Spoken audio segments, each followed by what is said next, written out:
Well, hello, my brothers and sisters. Greetings, greetings. This is Brother West. Welcome to the ErnestLWest Ministries. I have a direct word for someone. I have a word for someone to throw a wrench into what you're doing to get you to stop.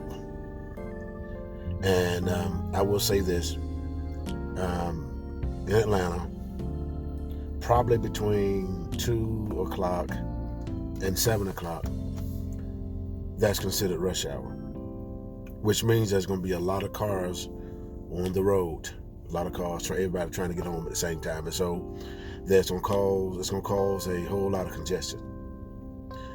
And one of the things that you're told not to do when it's rush hour is not to rush, not to speed. And, oftentimes, and also you can't get too close to a car. You can't tailgate, because if you get too close to a car, if that car push on its brakes, then chances are you're going to hit them in the back. Then automatically you will be at fault. There's a reason why. I even saw that the other day where it was a rush hour, but this car was just so busy, wanted to rush and try to push this other car, and it was raining, hit him in the back. And so now let me switch this to men of you prophetically, men of you in the spirit, men of you emotionally, mentally, certain decisions, certain things that are pressing you. And because you've been waiting so long, and because you're tired, because you're weary, because of you've been waiting, and it doesn't feel good to wait because you get discouraged, your mind wanders and stuff like that. But many of you are at this in a holding pattern. And what's happening in a holding pattern when it comes to planes? Holding pattern means that you got to wait. You got to wait until the controller of the tower flashes the lights to let you know it's clear to land. And many of you're in this holding pattern, waiting on God to speak to you.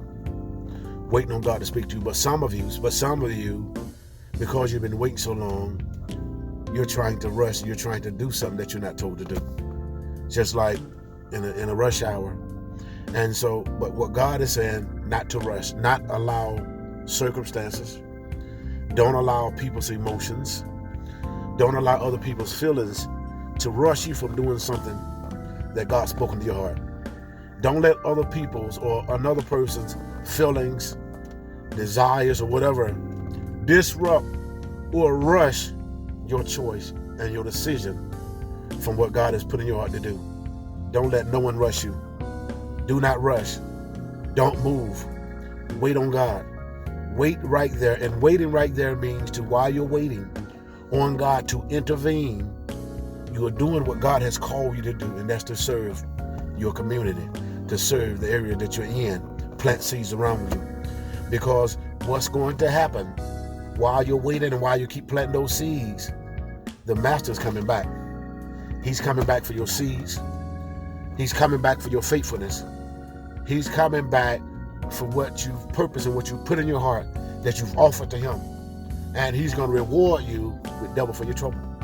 And so don't rush. Don't let people's emotions, panic attacks, fears, isms, schisms, whatever it is, rush you from what God said and spoke to your heart to do.